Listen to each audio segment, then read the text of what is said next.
Our then District 330 has only 38 clubs scattered in 7 different countries in this Southeast Asia region.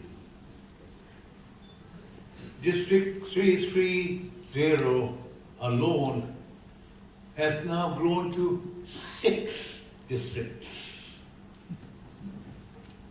Membership growth was therefore very evident during these years and many years later. The growth was gradual and steady through the simple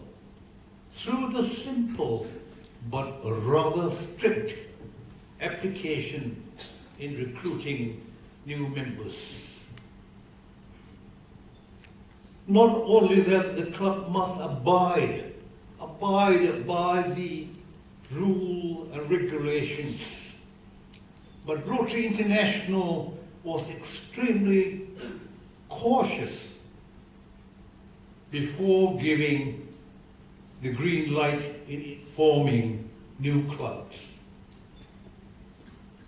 or recruiting new members, for the mere reason that membership has always been and will continue to be the greatest asset of Rotary. But looking at our asset right now, we have to admit that the decline in membership during the last decades indicates that there must be something wrong, unusual, happening somewhere, somehow. Not that Rotary International did not want to expand Rotary, but I think that Rotary International and the clubs have failed miserably in many aspects. Foremost is because we have deserted our heritage and the fundamental principles which were laid down by our founders and those leaders who came after them. Indeed, greatness of those men does not depend on the size of their command, but on the way they and those after them believe in it and exercise it. Indeed, greatness of those men does not depend on the size of their command. The screening of qualifications of new clubs and new members is now completely ignored.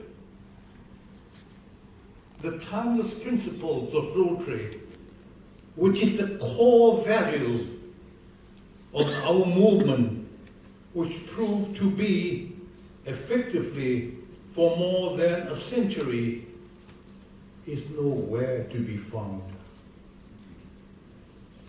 To give you an idea what I meant by the term qualifications, allowed me to mention an incident which took place in South Vietnam in 1963,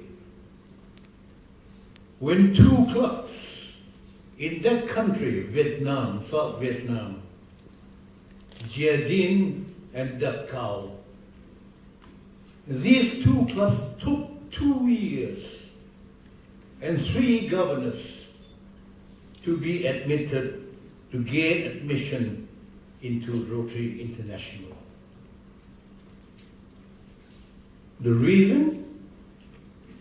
Both provincial clubs and Rotary International could not agree to an agreement regarding the territorial limits of the 2 clubs. because they share the same street in the same city. The two clubs, however, finally got their charters, but it was only less than a decade later when these two clubs and all the clubs in South Vietnam were closed down permanently by the victor on the long-fought war. Did Rotary International and to try to remedy the situation like they did before granting the charter to the two clubs? Or are they doing anything at all concrete now to revive Rotary and get it back into that country again? When we look at the membership of Rotary now, we should be happy that Rotary has expanded significantly in Asia, especially in India, Korea, Taiwan, and almost every country in Southeast Asia. Unfortunately, the membership in Japan had declined shockingly. More than 20,000 Rotarians in Japan left Rotary, even not mistaken about the figures. And if Rotary during the last few years. The losses of membership in North America, Central America, South America, and many, many countries in Europe indicate clearly that these clubs were all in bad shape. Thus, the worldwide membership had dropped from almost 1.3 million Rotarians to less than 1.2 million. In spite of the effort and money to remedy the situation, do you think the new generations, the children of Rotarians, the Rotaractors, the wives of the Rotarians, or simply the housewives, the housemaids, the e-clubs, etc., etc., do you think they could make up the loss? I do not know the answer, but I doubt very much. I doubt very much. I know that if such a trend continues, Rotary in all likelihood could one day vanish from the face of the earth. Yes, this is now the question of survival or non-survival. But to me, even survival alone has no value. It is who you survive for that is important. And that is the core value of Rotary, service above self. If Rotary has to disappear, what a great pity it would be after the work being done and the timeless principle laid down by those great Rotarians more than a century during our lifetime. Just because we want to get more members at all costs. Nothing but more members. Just because we want more clubs at all costs. More and more clubs. And just because we want more fund at all costs. and nothing at all but more and more fund. It is fun, not fund. It is fun, F-U-N, fun. It is fun. If all Rotary only goal is to do everything to get more fund. But not a word was mentioned, not a word was mentioned or stressed of the core value of Rotary, and that is the timeless principle of service above self and the hands-on service. Not at all was mentioned.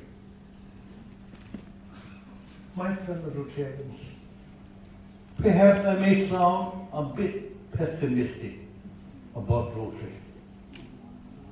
And the greatest asset Rotary has ever had in its possession.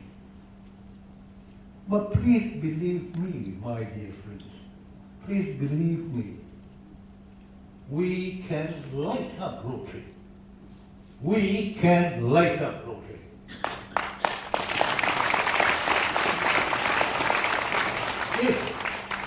If our target is only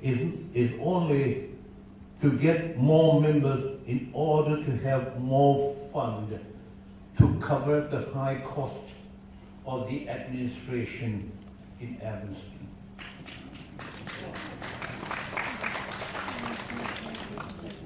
Fund, indeed, we need in the operation of the organization.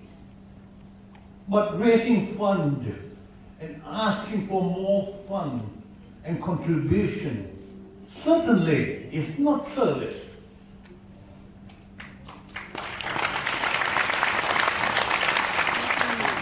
What Paul Harris had in mind? Paul Harris has never had in mind of raising fund. In this case, we will fail miserably, and Rotary will certainly disappear in the not too distant future. What should and what must be done then? I say we must all go back to basics.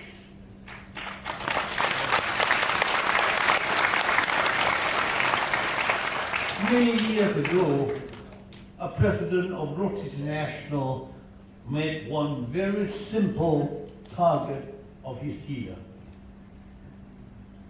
to make Rotary simple.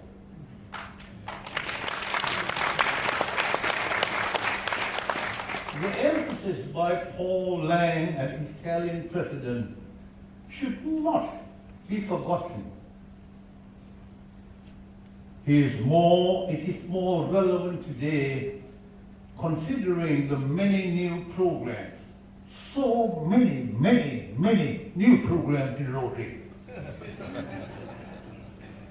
And more seminars and seminars. And varying degrees, varying challenges imposed upon the clubs. Rotary is now a full-time job. And a job without pay. A job without pay. Do you think the new generations, the young people, the just graduate students who are starting to make a living and raise a family in this competitive world would care to sacrifice their time and their money just to join an organization which focuses on fundraising?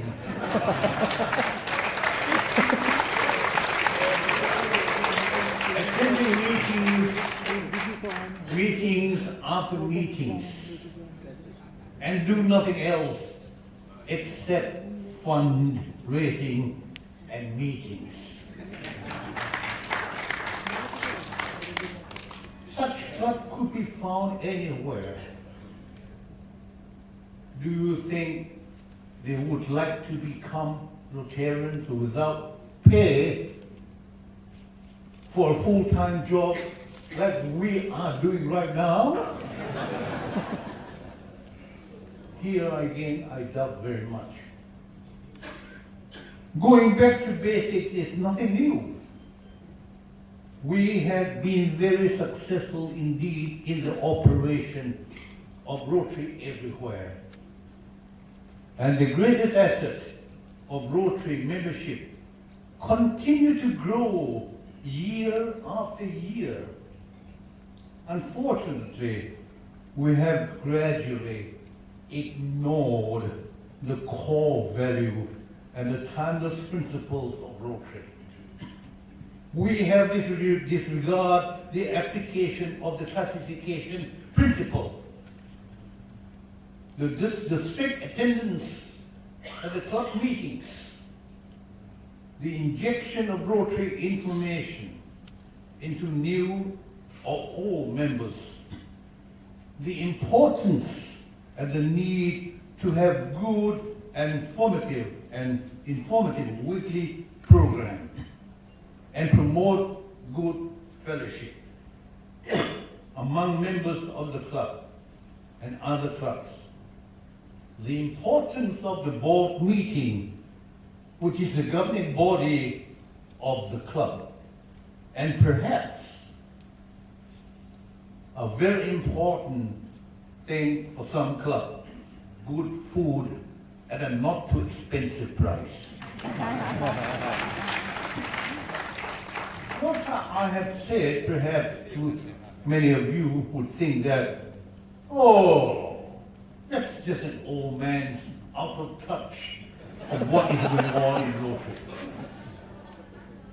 Indeed, I'm an old man. I will be 90 next year.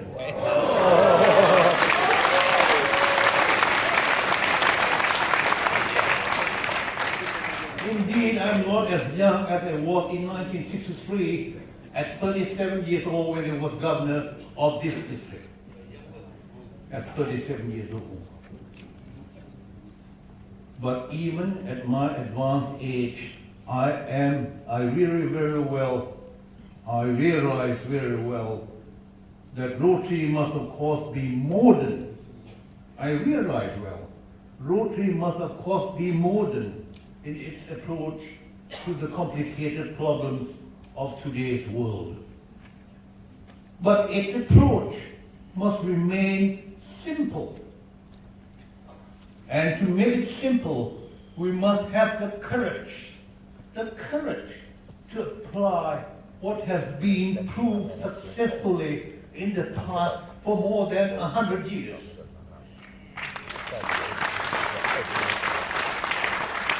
Don't forget, my fellow Rotarians, don't forget that courage is the virtue that makes other virtues possible.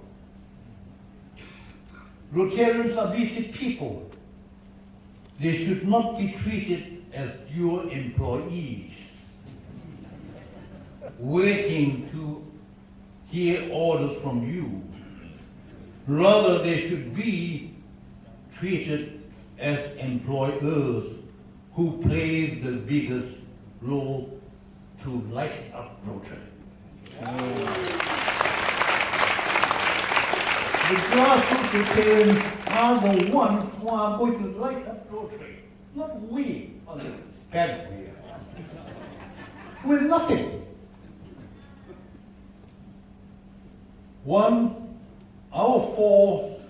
Over 4 centuries ago, Charles V was the emperor of the German Empire. Which then included most of Europe. He was the most powerful monarch at that time. But like other monarchs then, he found the job of ruling people a troublesome occupation. In his old age, Charles I retired to a monastery to spend his last days. There, he amused himself by tickling with clocks.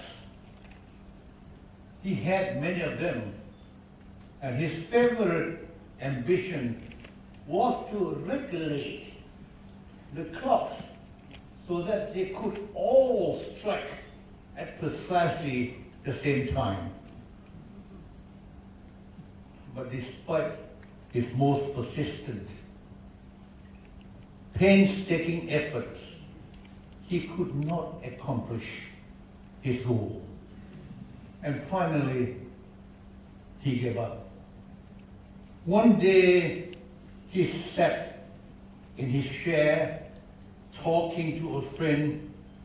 He philosophized, I was a damn fool to try to make my subjects think unlike me in everything.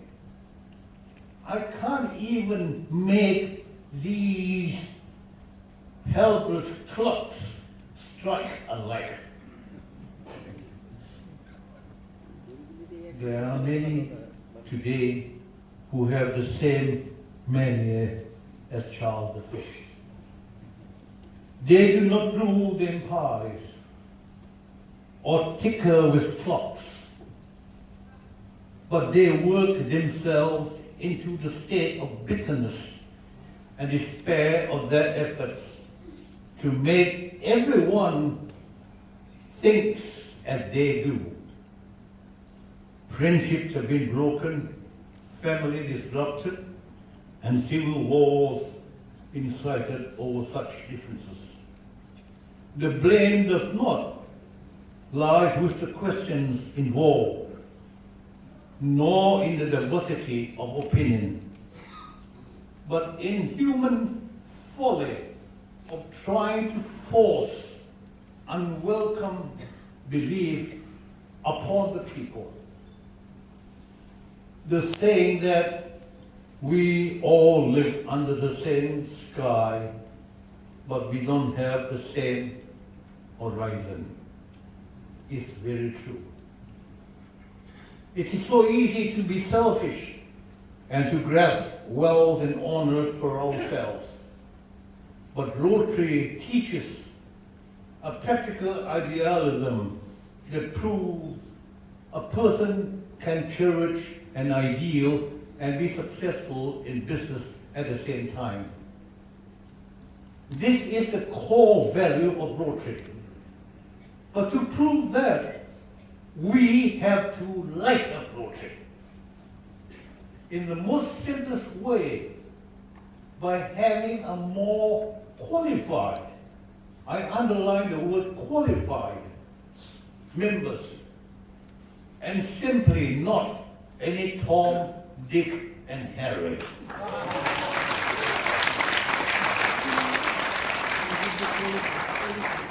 My fellow Rotarians, after that tragic day of 9/11, I happened to be in America, in New York, in an elevator in New York. It was very crowded. There was a very beautiful, perhaps a bit sexy, young lady with short skirt, who jokingly asked the attendants where they would be if the cable broke. The attendant sarcastically replied with a smile, well, then it would depend on the type of life they had been living. That was a good response to that young lady. The attendant, now what kind of a life? Whether as district governor, governor-elect, governor nominee, governor designate, or whatever name they now call. you will live and relate from now on until the end of your term and after that. I know it is difficult to say at this time, but I want you to know that as governor or governor-to-be,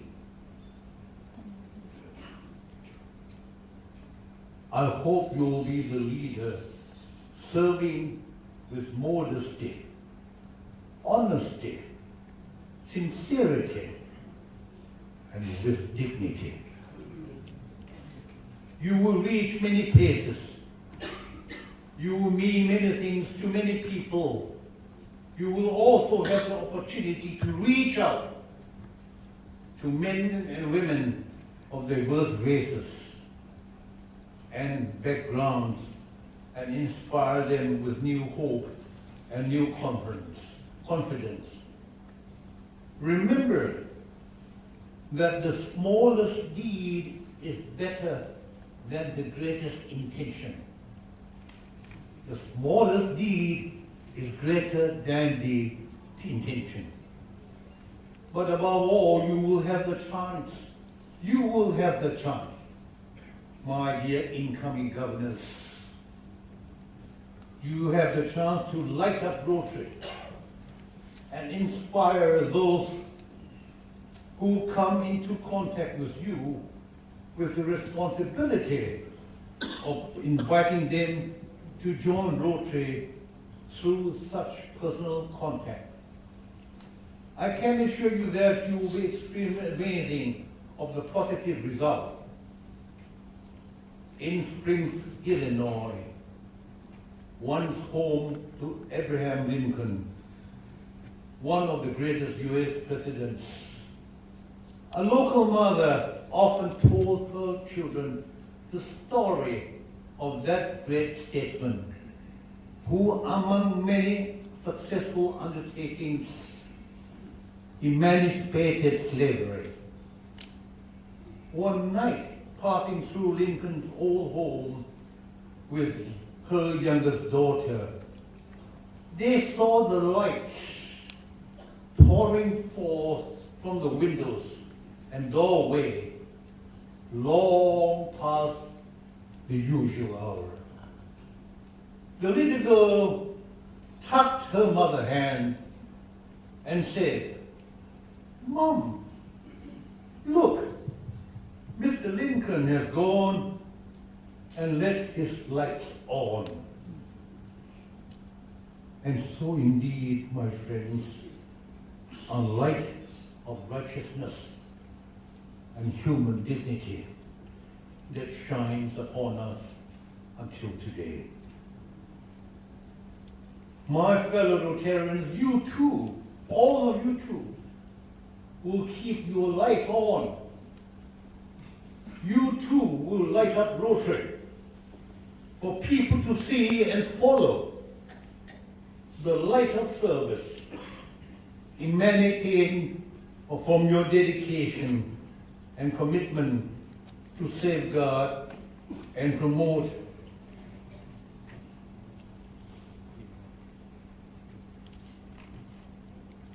the asset we have in Rotary, and that is the development of membership.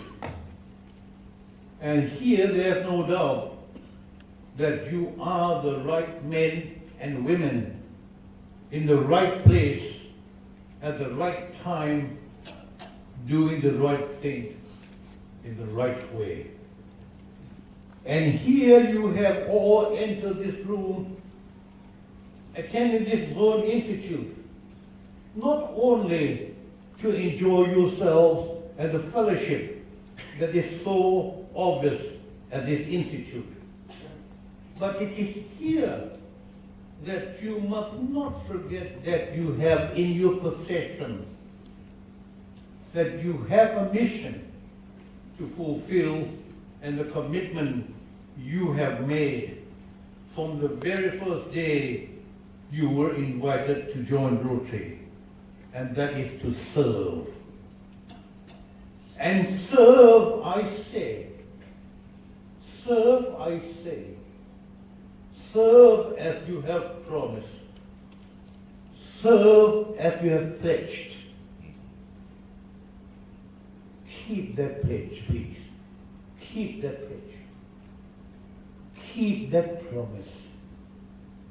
And keep it to the very end.